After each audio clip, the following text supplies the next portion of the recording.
Même si la plupart des gens ne pensent même pas à l'éventualité d'être kidnappés, il y a une infime probabilité que cela puisse arriver.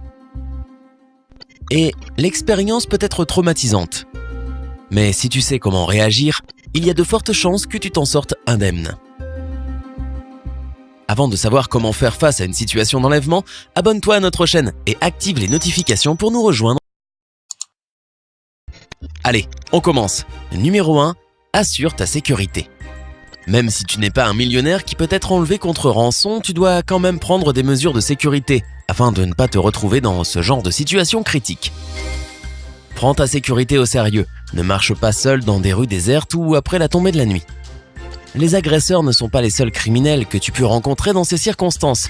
Si tu dois obligatoirement aller quelque part, assure-toi d'être accompagné par quelqu'un. Les criminels sont plus susceptibles de te choisir comme victime si tu as l'air perdu et confus. Donc, avant de te rendre à un nouvel endroit, planifie ton itinéraire et informe tes parents ou amis de tes projets. Méfie-toi des étrangers qui t'approchent ou qui traînent à tes côtés sans raison. Change ta routine quotidienne, utilise différents itinéraires, fais tes courses dans des magasins différents et essaye de déjeuner ou de dîner dans de nouveaux restaurants à chaque fois. Numéro 2, juste après l'enlèvement. Imaginons que ces mesures préventives n'aient pas fonctionné et que les criminels aient réussi à t'avoir. C'est évidemment une situation très stressante. Malgré cela, essaye de ne pas paniquer et d'analyser la situation.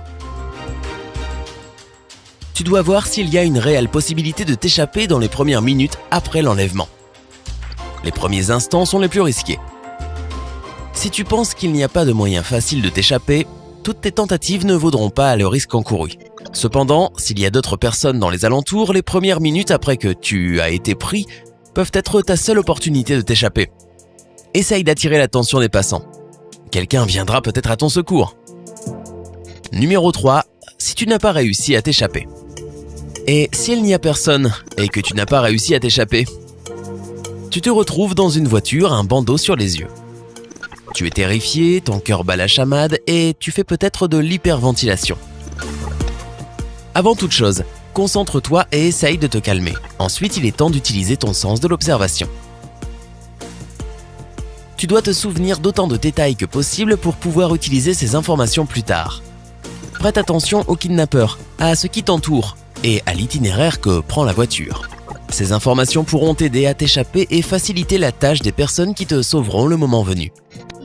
Numéro 4, essaye de garder le moral. Rappelle-toi que la plupart des victimes de kidnappeurs survivent à ce calvaire.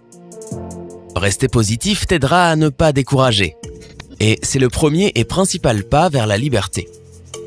Reste calme et ne menace pas tes ravisseurs. Sois coopératif et ne montre aucun signe d'agressivité. Numéro 5, réfléchis à un plan d'action.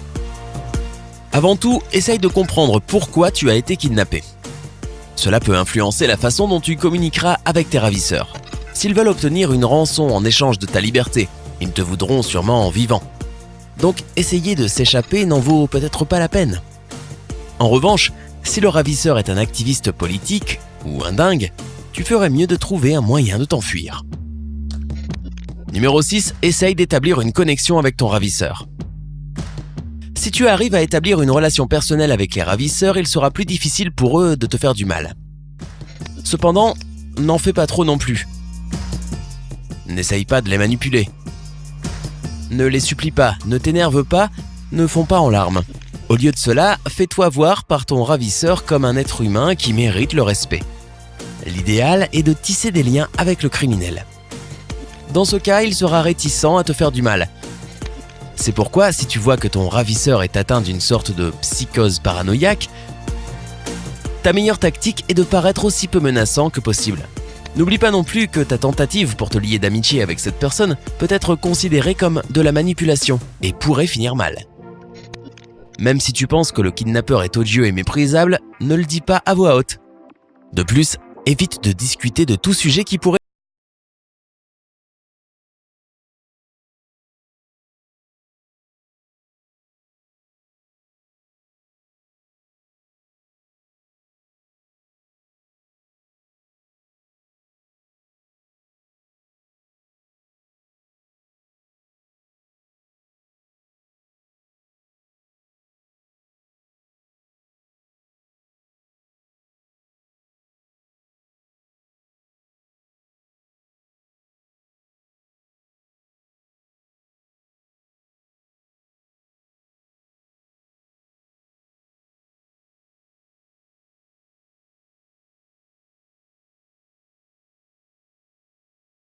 lorsque l'on est attaché. Mais tu dois trouver un moyen de le faire. Être en bonne forme physique peut vraiment être utile si tu essayes de t'échapper. De plus, l'activité physique aide à lutter contre la dépression et le pessimisme. Fais tout ce que tu peux, des pompes, des sauts ou des exercices d'étirement. Essaye de stimuler ton esprit, cela t'aidera à ne pas tourner en rond.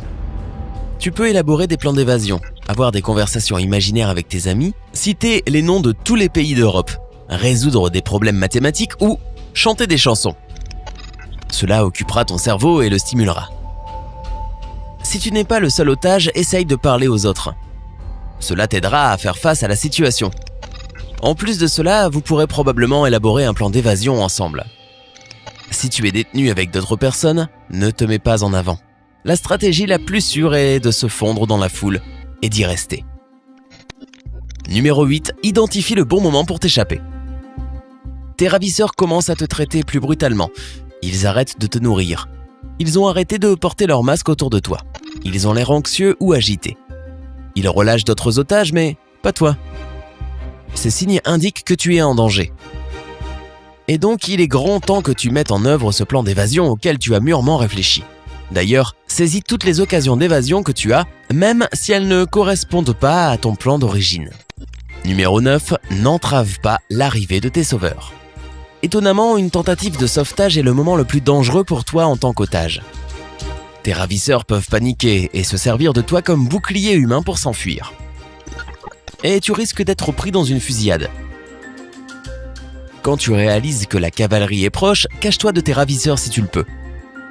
Couvre-toi la tête, mets-toi sous un lit ou une table, ou dans une baignoire. Reste silencieux et évite de bouger jusqu'à ce que les sauveurs soient là. Numéro 10. Apprends à tes enfants les principales règles de sécurité. Comme tu peux le voir, il est possible de survivre à un enlèvement. Mais mieux vaut éviter de se retrouver dans cette situation. Puisque la majorité des personnes enlevées sont des enfants, l'une des choses les plus importantes que tu puisses enseigner aux tiens est comment se protéger et éviter les situations dangereuses.